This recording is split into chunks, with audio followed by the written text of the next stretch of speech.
Hello, everyone. This is Laura Sawinski, Editorial Director for Food Logistics and Supply and Demand Chain Executive. Welcome to today's educational webinar, Cold Chain Part 2, a roundtable discussion with industry experts on a range of challenges and opportunities related to cold chain management and the global food supply chain. This is the fifth educational webinar in Food Logistics' 8-part series this year. Details on the other programs can be found on our website at www.foodlogistics.com. Today we have three executives joining us. Bruce Stubbs is Director of Supply Chain Marketing for Honeywell Safety and Productivity Solutions. John Haggerty is Vice President, Business Development at Burris Logistics.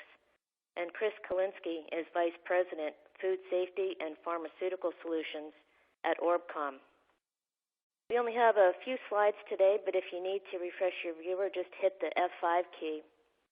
The format for our educational webinars, as many of you know, is a roundtable discussion, and the audience is welcome to participate by submitting questions and comments throughout the hour, which I'll present to our panelists. If there's a particular panelist you would like to address, just let me know when you submit your question. And anything we cannot get to today will be answered by email by our panelists following the live event.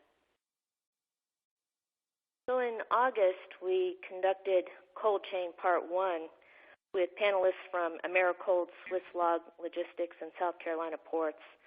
During that educational webinar, we discussed the growing imports and exports of perishable food and the impact on seaports and ocean carriers. We also talked about how cold storage providers are designing their facilities and evolving their operations to respond to new industry demands, and also how warehouse automation systems like ASRS and other software and technologies are playing a key supporting role for cold storage facilities and others. But today our panelists will explore some other equally critical areas, including food safety, cold chain management trends from the perspective of fleets, shippers, and 3PLs, as well as the impact of big data and the Internet of Things.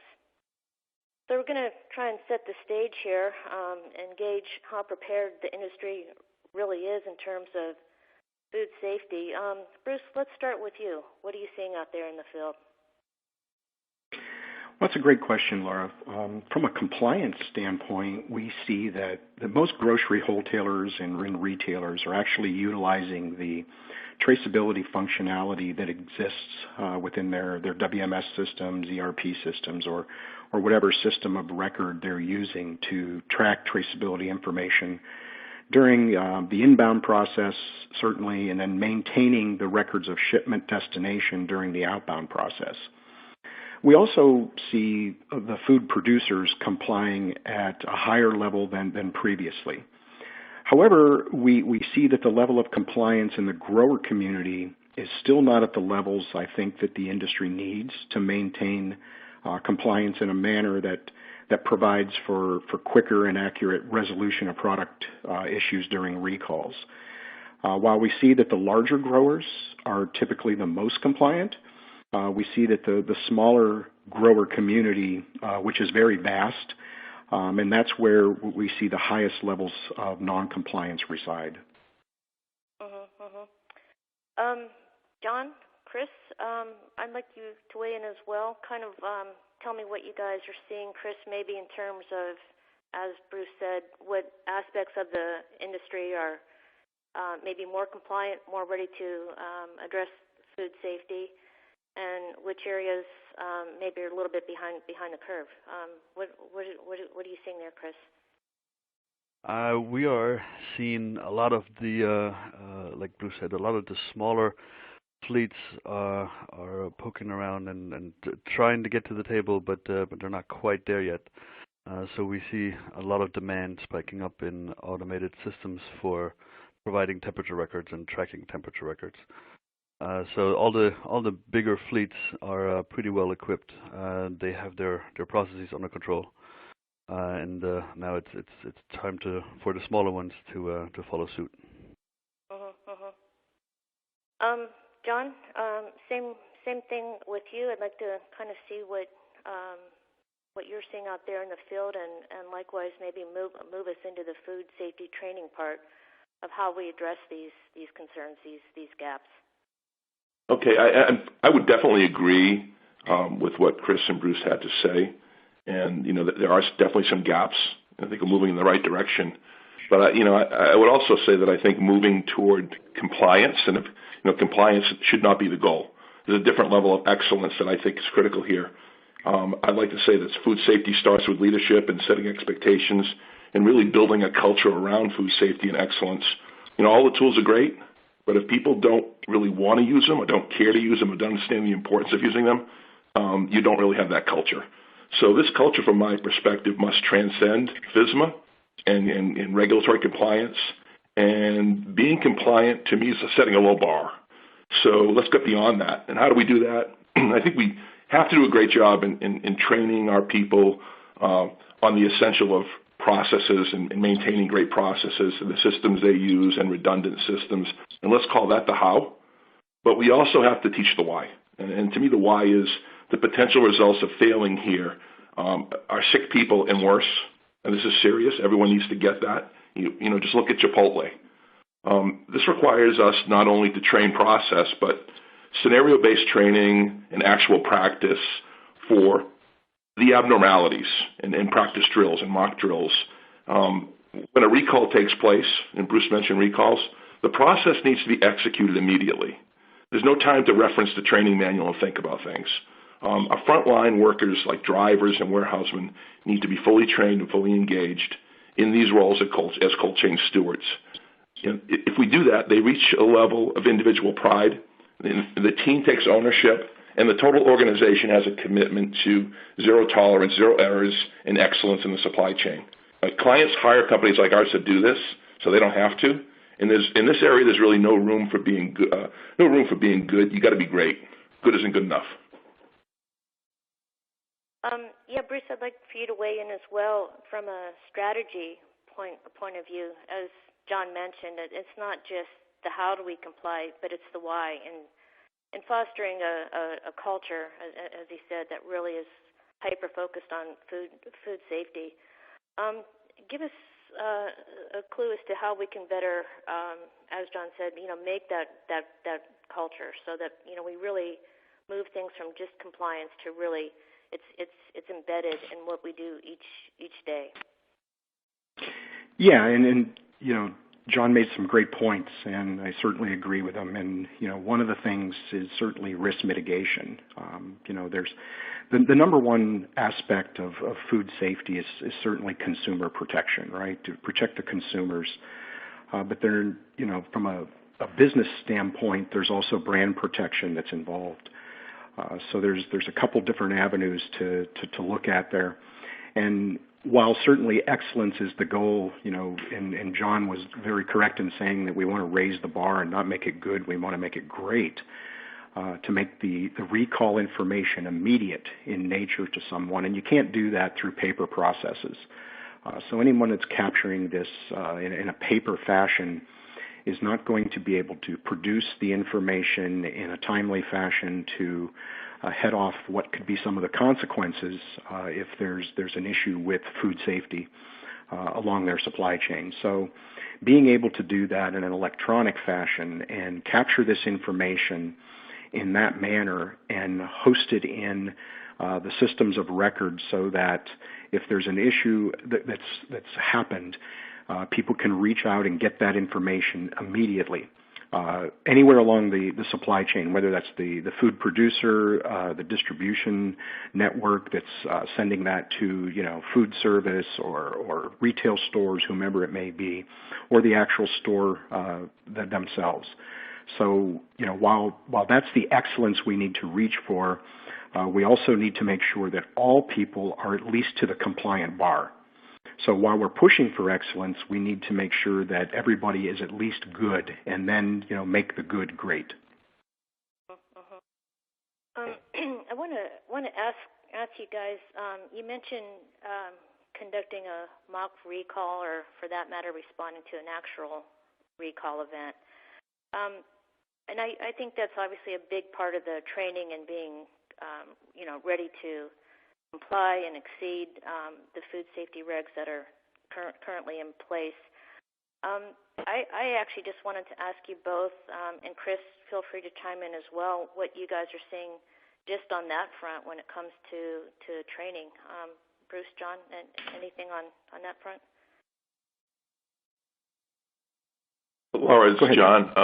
This is something we've done for years, so I'm happy to say that on an internal look, and I don't inspect facilities and can't tell you what everyone else is doing, but this is something we've been doing for a long time. Yeah, I would agree with that. Yep, Chris, go ahead. Yeah, we see a lot of our customers being very, very proactive in this, and especially training, and it goes beyond just automation in collecting the data. It's a process change for a lot of fleets that goes over loading habits, trailer specs. It goes warehouse specs. It goes through the whole entire organization. And, as mentioned before, it's a bigger aspect than just an automation piece. Yeah, and Laura, I agree with John and Chris, and what we're seeing actually from our customer base is that people are actually putting together teams that are responsible for this. So it's not someone's second job. It's a full-time group of people that are responsible for making sure that the processes are executed in an event. Yeah, actually, that's a good point. Kind of, things that I'm seeing as well. And Bruce, exactly what you said, the creation of a dedicated team to address food safety. Likewise, another thing that we've been seeing is more people are going out there and wanting to get certified, whether it's for safe quality food, other programs like that. That's a trend that we've been watching here. Guys, are you seeing the same thing, and what's kind of driving that? And likewise, how do the customers and clients respond to that? I assume obviously that's a big selling point when you're out in the field.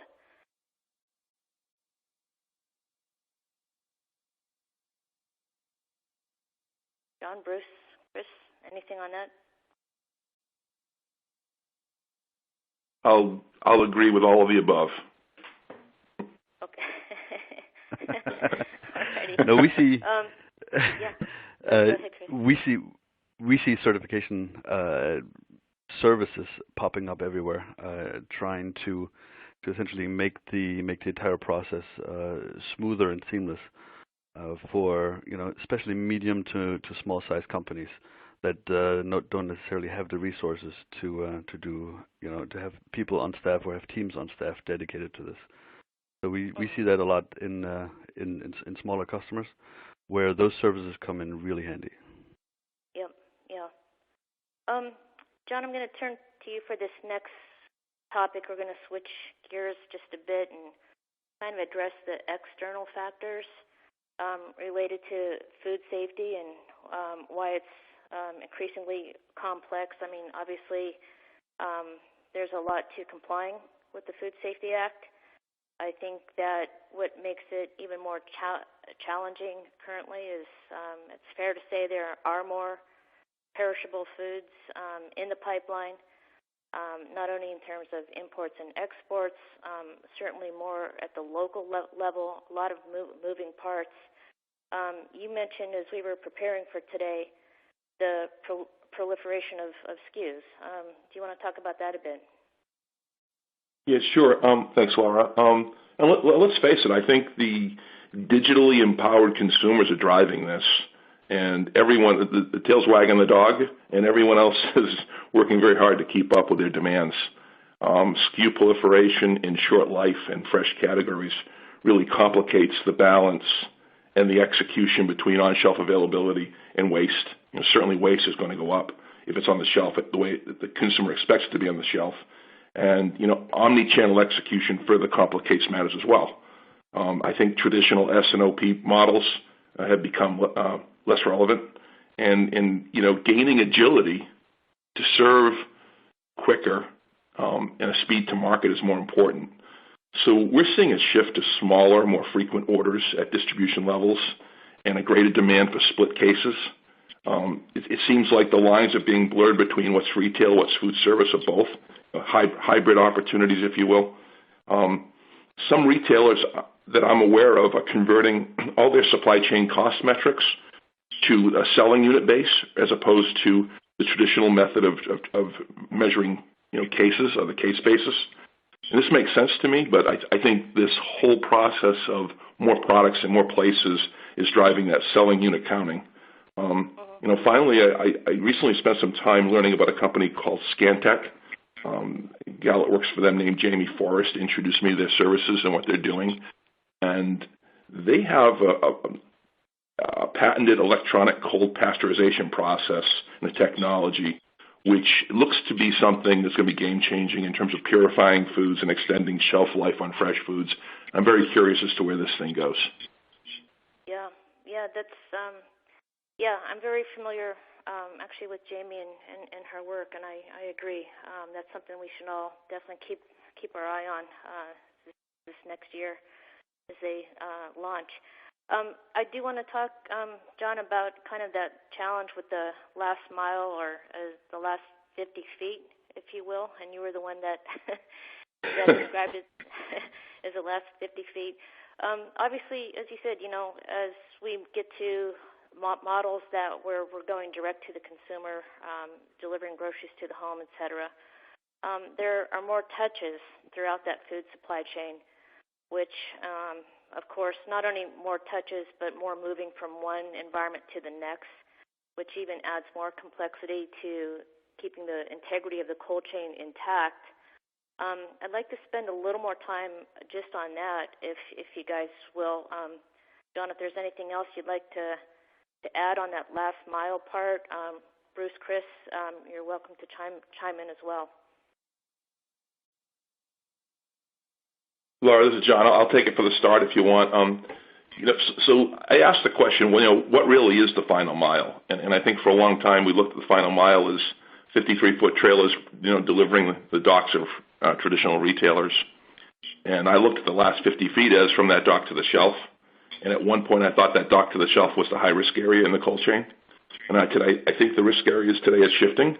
We're seeing significant increase in the amount of cold chain foods that are shifting into smaller trucks, third parties handling them, third parties that have traditionally not handled the cold chain in a space where tracking and temperature validation capabilities never existed. So, what's driving this?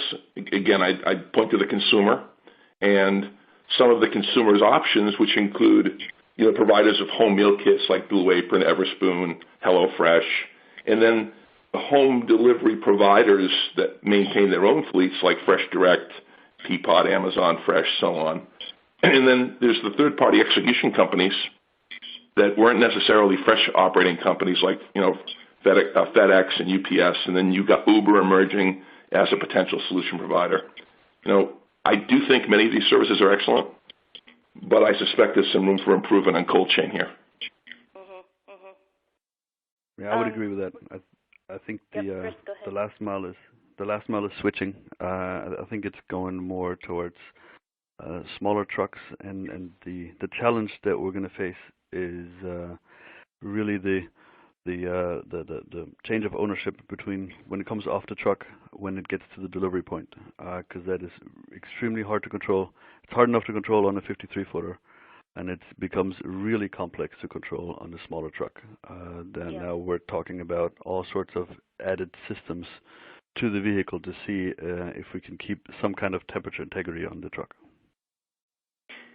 Yeah, I agree with both John and Chris on this, and I think that the key to that is going to be the visibility across the delivery chain and the chain of custody.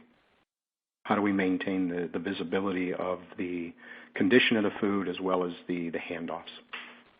Yeah, exactly. We have a number of questions that have come in, guys, so I'm going to pitch these out to you. And again, audience, feel free to send in your questions and comments to the guys, and I will address them.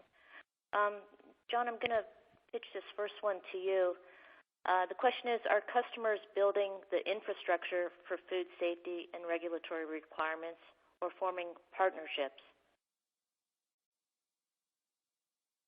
I think that the answer to that is customer specific. And I think, each customer's desire or willingness to commit to food safety is in the hands of their leadership. I'm impressed with most of what I see, but probably discouraged in some spots. We've seen a lot of companies change hands, go from private to public, from public to private equity, and so on and so forth. And every time one of these things happens, these organizations, with all due respect to them, are under tremendous pressure to perform financially. And I think sometimes food safety takes a back seat. Yeah, I think it probably depends on the size of the company. Probably coming back to the same statement that we made earlier, that the larger size companies have this pretty well under control internally, and they probably have an infrastructure already in place to deal with this. And like I said earlier, I believe the smaller to medium-sized companies are going into partnerships and trying to leverage that across multiple of their partners. I would concur that it's a combination. It's, as my colleagues have said, it's those with the facilities, systems, and even the personnel expertise in place will handle this on their own. Those that don't will reach out for the experts to partner with. Yeah. Yes, I agree.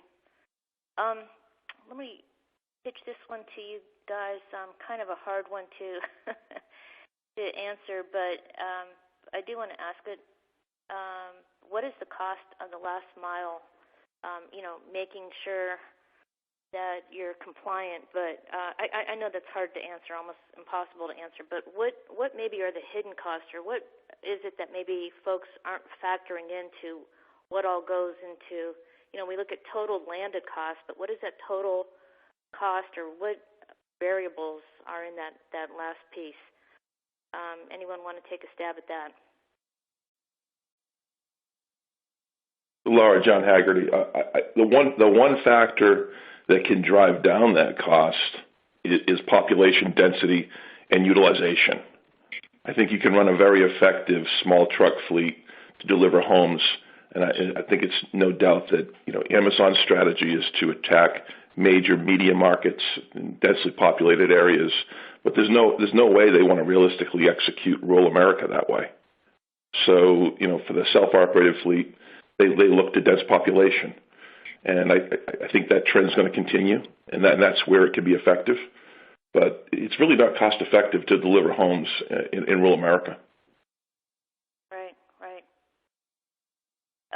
On the same topic, and John, I think you were talking about the different parties out there involved in that last mile, direct to consumer's home. The question is, do you think the delivery companies got a pass on the Food Safety Modernization Act with their pending exemption that may be a food safety problem in the future? Anyone want to take a guess on that?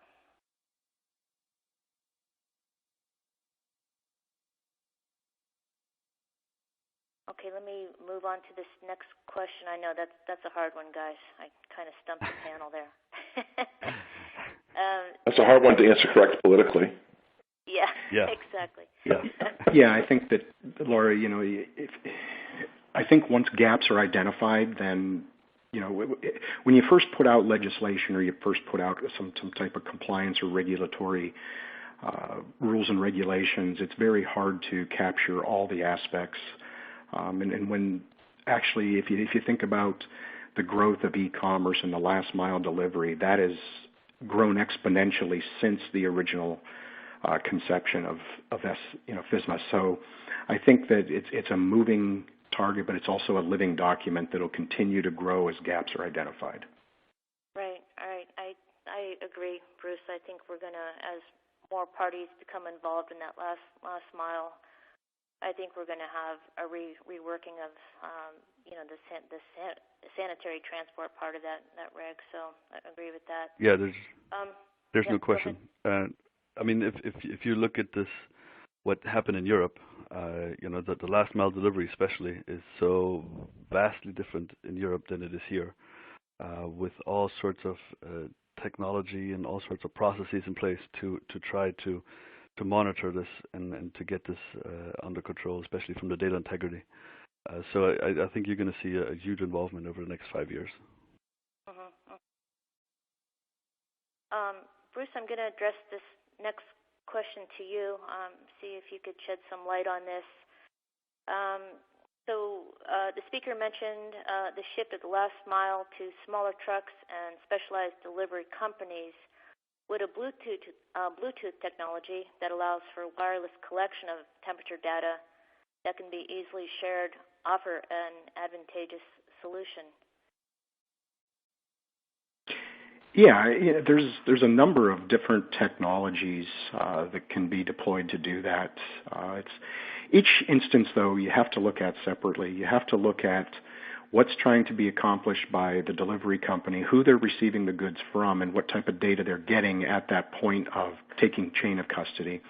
And then certainly who they're delivering to and what type of information needs passed. So all those the technologies, sensor technologies, Bluetooth, automated data capture, all those things will play into this. It's just which group of solutions or banding together of technologies to form that solution, including the software, is going to be best for each situation. So I believe that you have to look at each instance separately and determine, what's best for managing the needs of what that company is trying to do with their delivery.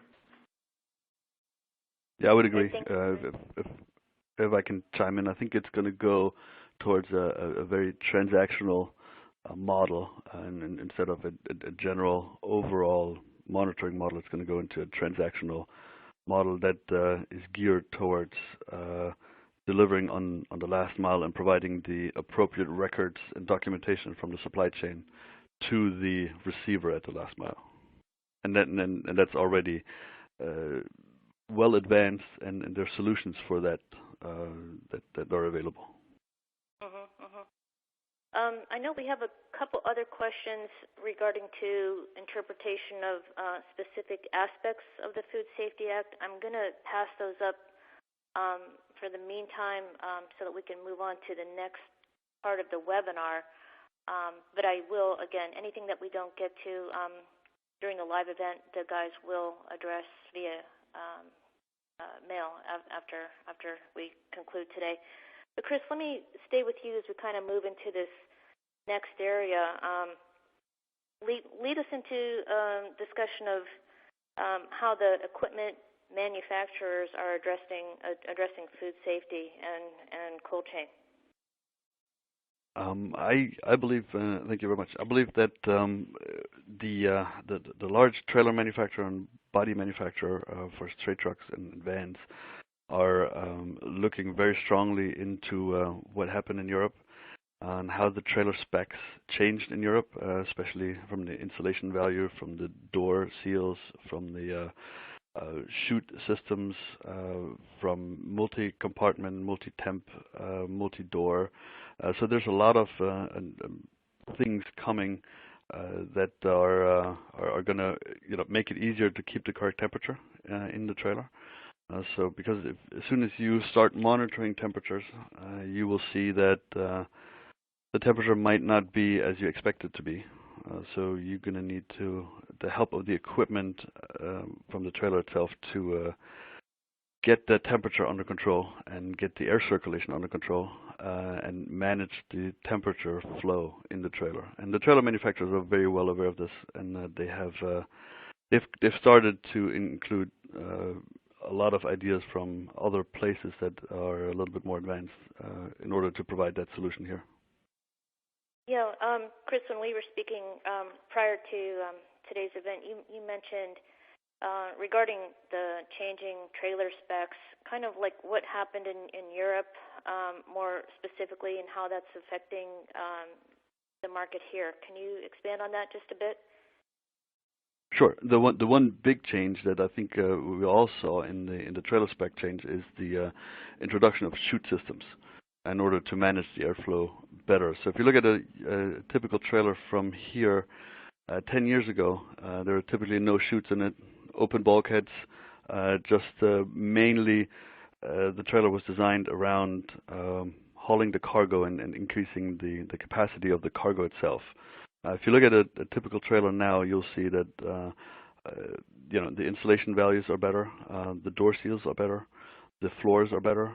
There's on a refrigerated trailer, typically corrugated floors, in order to improve the airflow and the return airflow back into the refrigeration unit. You will see the seals are better. So the whole management of air circulation in a reefer trailer, that concept has changed and has adapted over the last 10 years. So if you look at any new trailer at any of the shows, almost all of them have chutes, and almost all of them have a really well executed version of temperature management. And Chris, talk to us a little bit about not only the equipment design and the changes underway, but likewise kind of the best practices that have evolved, whether it's pre-cooling, kind of the loading habits. I mean, you did mention chutes, but maybe what's going on the docks, staging. Can you talk a bit about that? Sure. So the main change that we see with a lot of our customers is now that they gain knowledge of the temperature in the trailer, either before loading or after loading, that they can go back to the shippers and say, look, we need to put the product on pallets in order to improve air circulation. So there's no flat loading anymore, at least in the big distribution centers. So there's a lot of knowledge that have evolved as soon as we started looking at the actual temperature records. One of the requirements of the FSMA Act is the pre-cooling. So that is geared towards really trying to understand and ensuring that the trailer is at the right condition to take the product correctly. So we're not trying to alter the product temperature through the refrigeration unit on the front of the trailer, but the trailer is in spec in order to get the product on it and keep it at the temperature it's supposed to be. John, let me bring you in on the conversation as well. I mean, whether it's the equipment or, as Chris said, kind of the new rules related to the Food Safety Act in terms of pre-cooling and maybe what's best practices in terms of the loading dock. Anything there that you can comment on? Yeah, just quickly. One thing that certainly has changed is operators' capacity to change temperature remotely on a trailer. It basically a dispatcher working in a remote office 200 miles away or more, almost any distance, through telematics today and wireless communications, can set the temperature of a trailer, 100 miles out to a pickup to get it well pre-chilled without the driver having to stop. Just a few years ago, this wasn't possible. When you look at hours of service and the demand on drivers' time, it's a big advantage today. It's something that we're taking advantage of. In regarding the warehouse, to me, it starts with having a well-refrigerated dock. Unrefrigerated docks are unacceptable, but they still exist in some places. Trailer maintenance is critical here.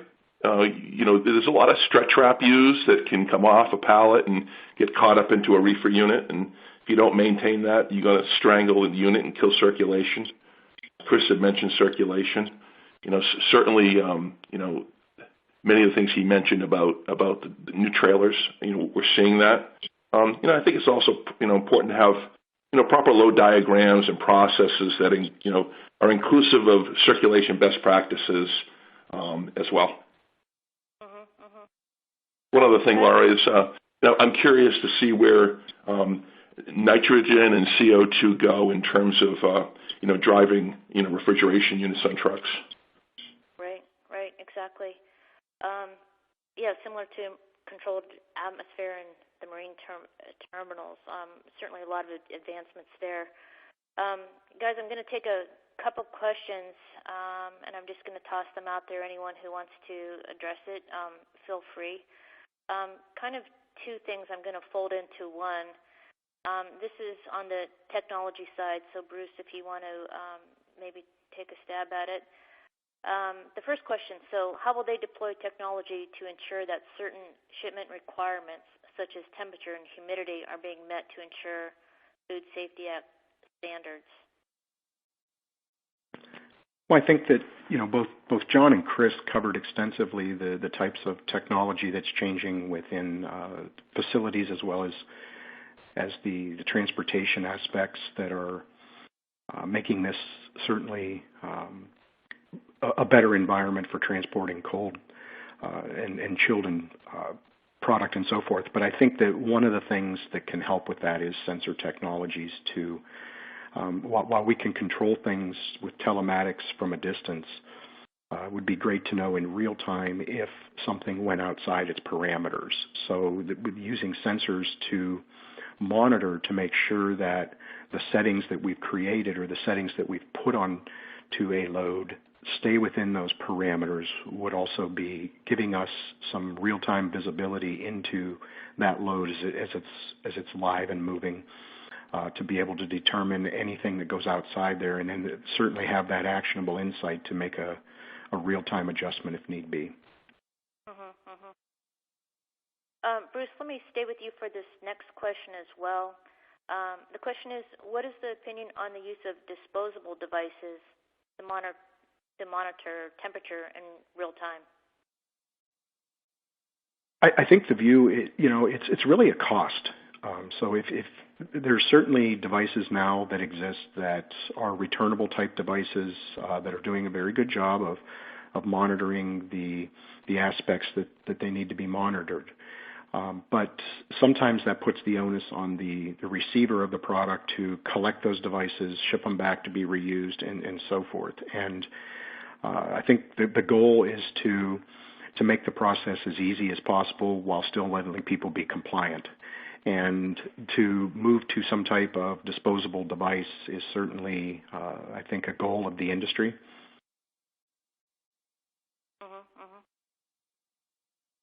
If I could interject, Bruce, I think I'm a little bit biased towards the opposite end of that spectrum, being from the hardwired sensor world and wireless sensor world in a fixed equipped trailer.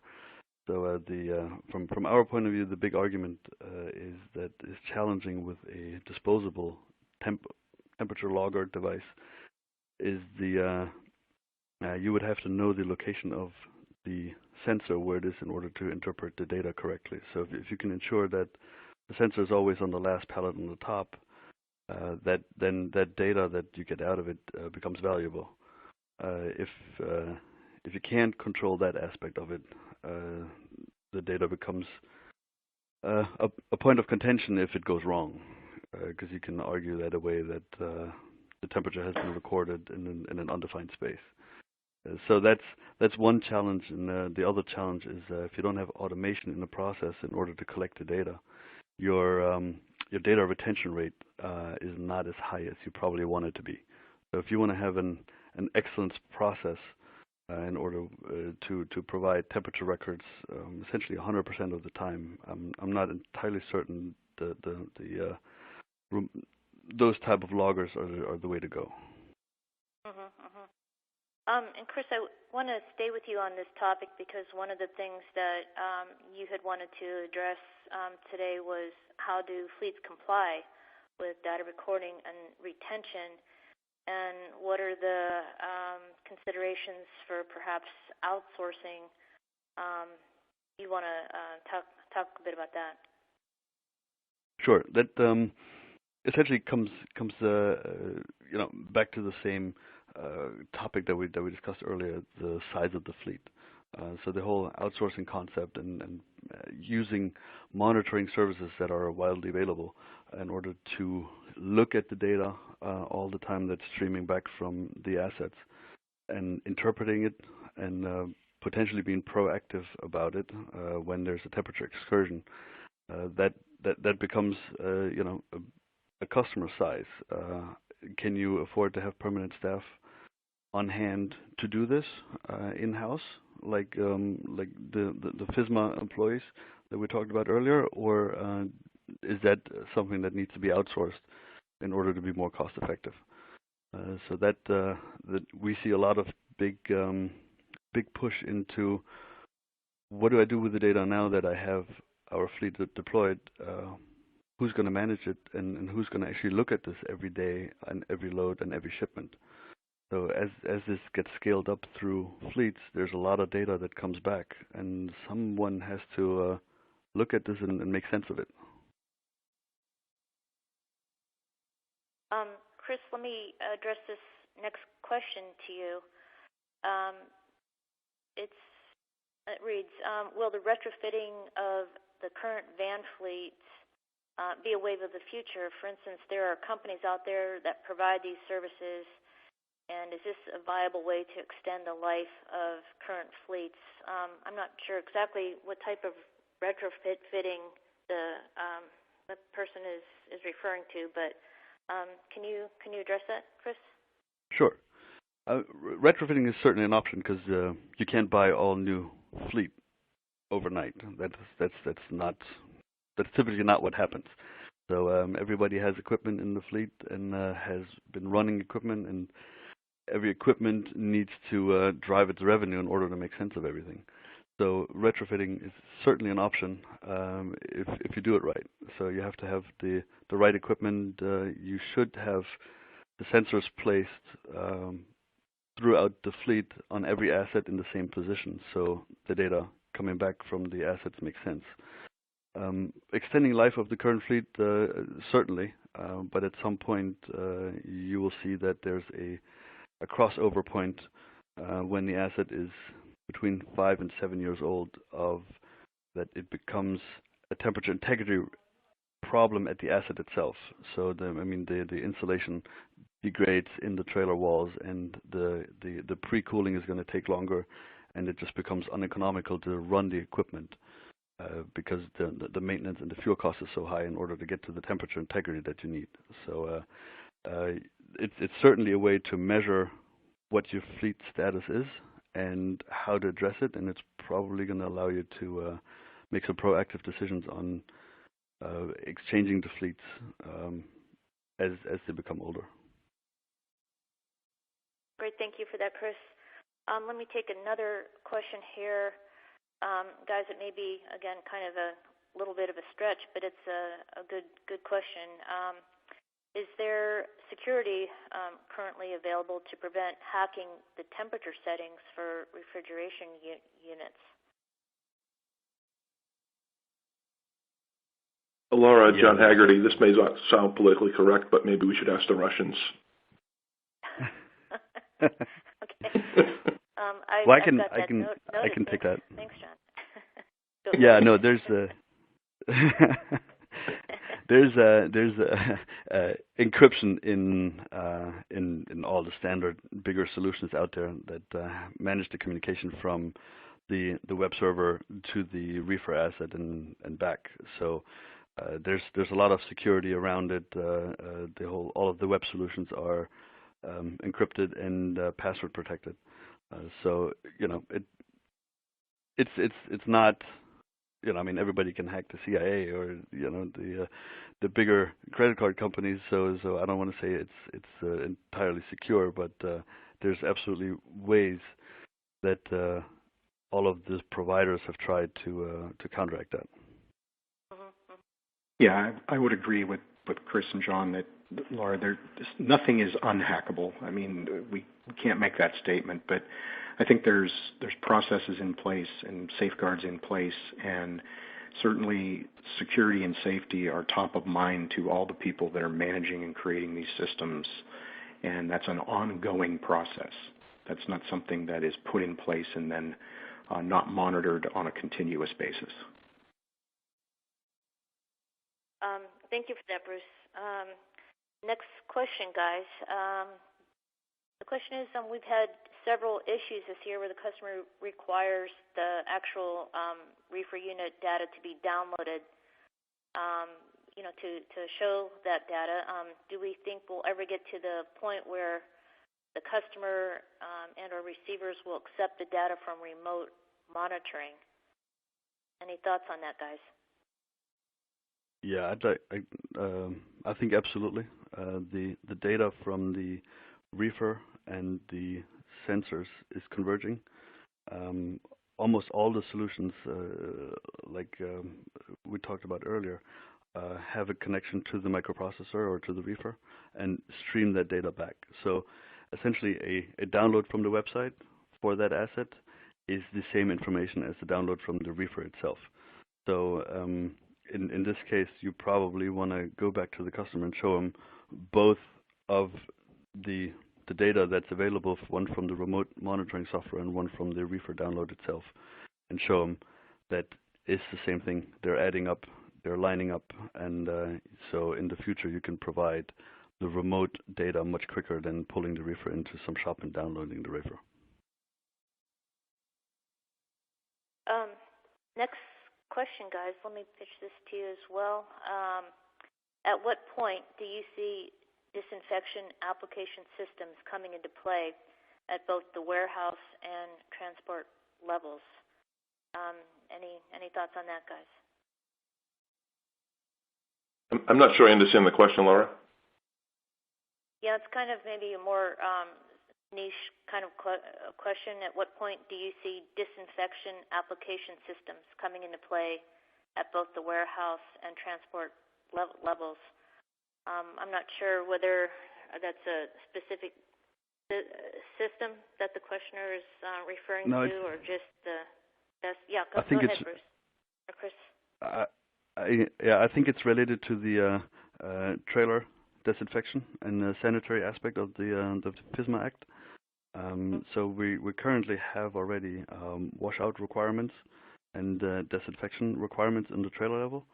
I cannot speak to the warehouse because that's not what my forte is. But on the trailer level, there's certainly disinfection procedures and washing procedures that you should and have to comply with and have to train on in order to comply with the FSMA Act. John, did you have something to add to that or not? No, I think it's a matter of compliance. I don't see an issue with it. Okay, let me take, let's see, actually we only have about 12 more minutes, so before we take any more questions, and folks, again, if the panelists are unable to get to the questions today, they will follow up afterwards. But John, I kind of want to move into the last part of the program and spend the remaining time on big data, software, and so forth. Why don't you lead us into that? Big data, great, but only if you can apply it. So that's the cue up for you. Where do we go from there? Well, yeah, it's a great question and something I've been thinking a great deal about lately and speaking to partners. And I ask the questions, is it too big? Is it too fragmented? And I think yes and yes. And, where does it reside? I guess the answer is everywhere. It's smartphones, smart shelves, smart labels, smart pallets.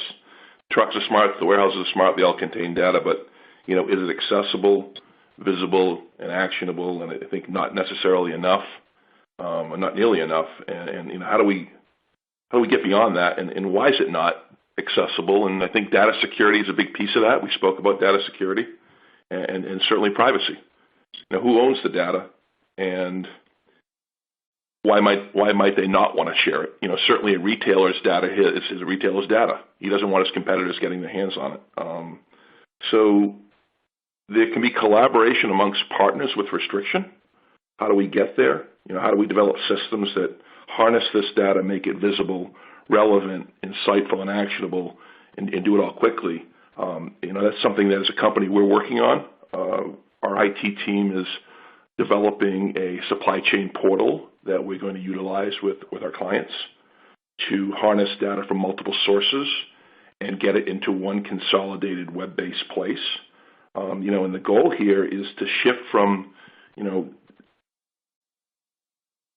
proving what happened, and this is more geared towards inventory, where it went, to what's happening in real time, and the goal being to eventually predict what is about to happen in predictive analytics to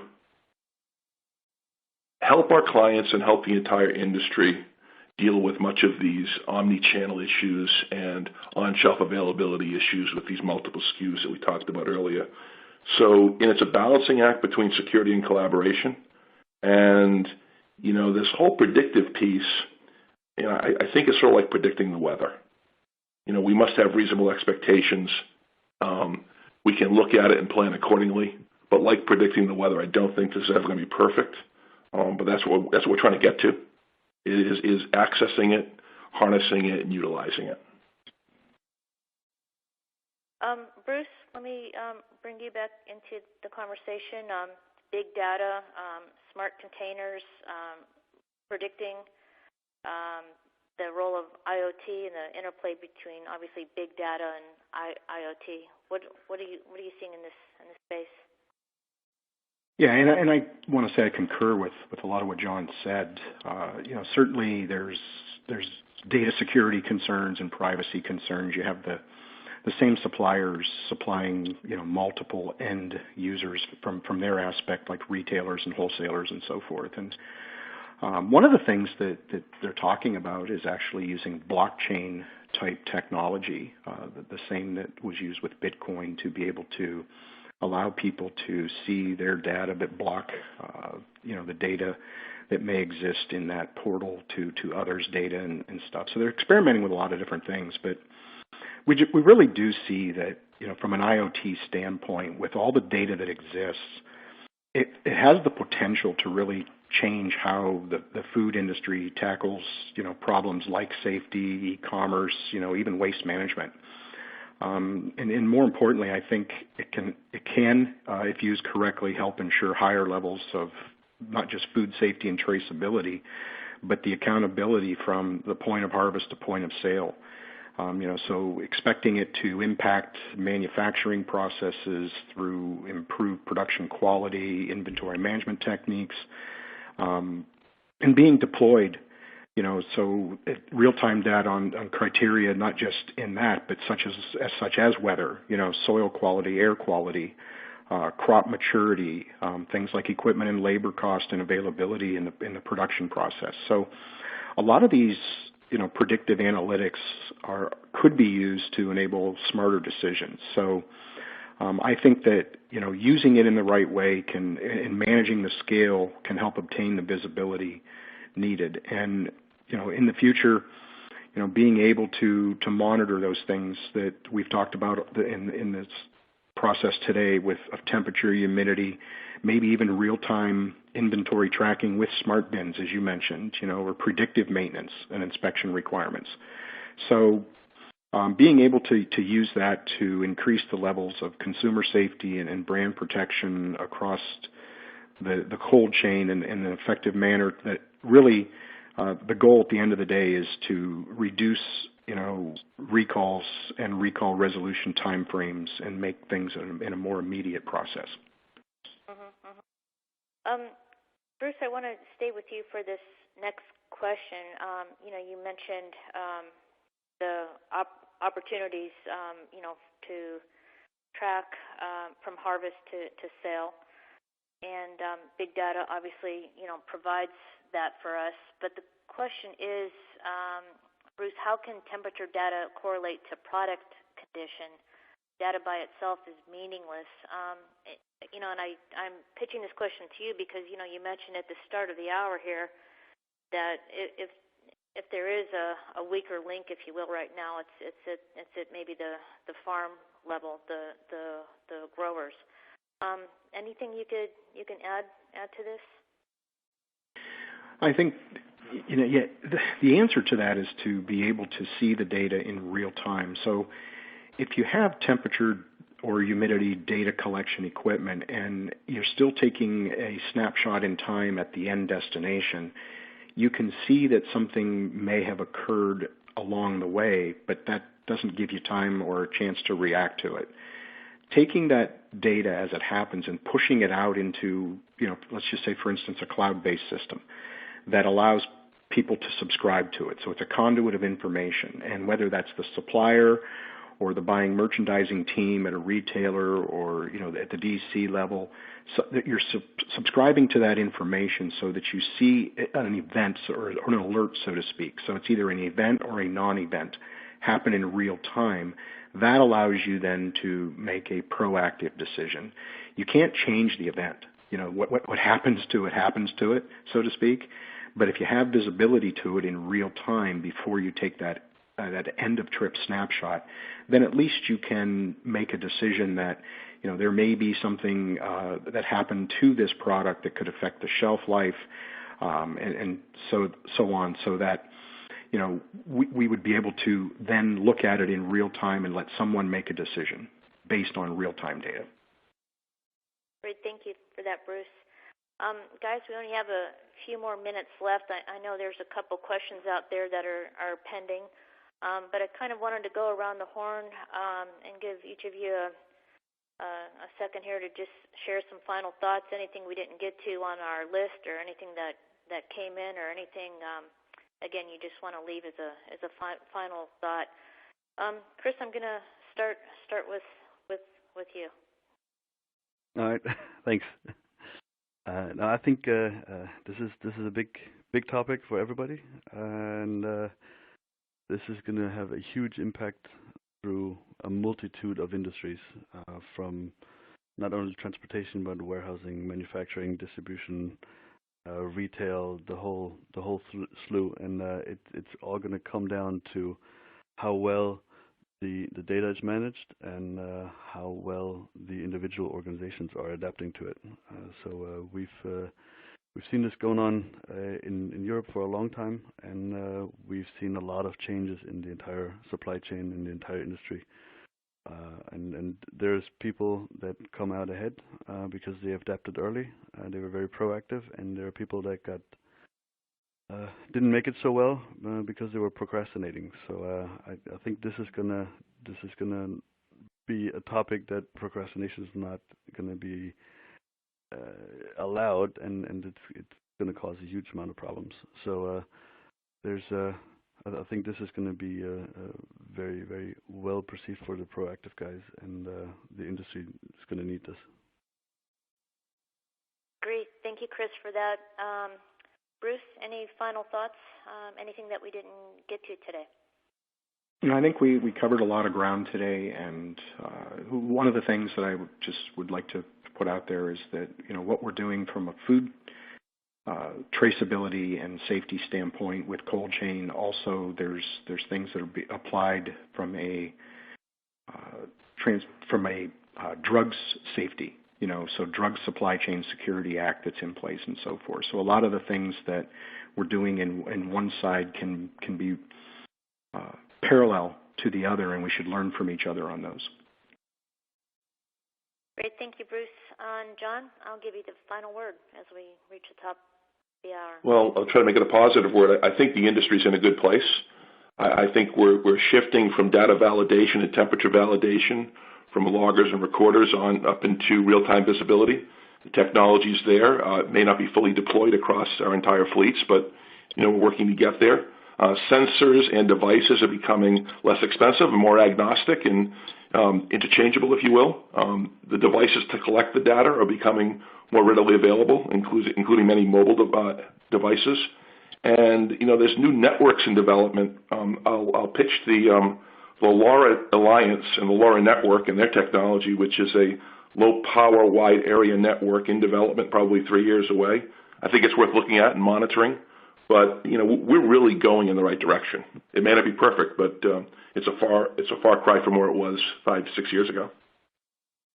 Great, thank you for that positive note, John, and certainly appreciate the audience joining with us today. This is really a hot topic. I know we have a number of questions that we didn't get to today, but again, our panelists will follow up after the live event. In addition, we will archive today's event on the Food Logistics website at www.foodlogistics.com. Thank you again to our 3 panelists today. We had Bruce Stubbs, Director of Supply Chain Marketing, Honeywell Safety and Productivity Solutions, John Haggerty, Vice President, Business Development at Burris Logistics, and Chris Kalinsky, Vice President, Food Safety and Pharmaceutical Solutions at Orbcom. This is Laura Sawinski, Editorial Director for Food Logistics and Supply and Demand Chain Executive. Have a great afternoon. Thank you.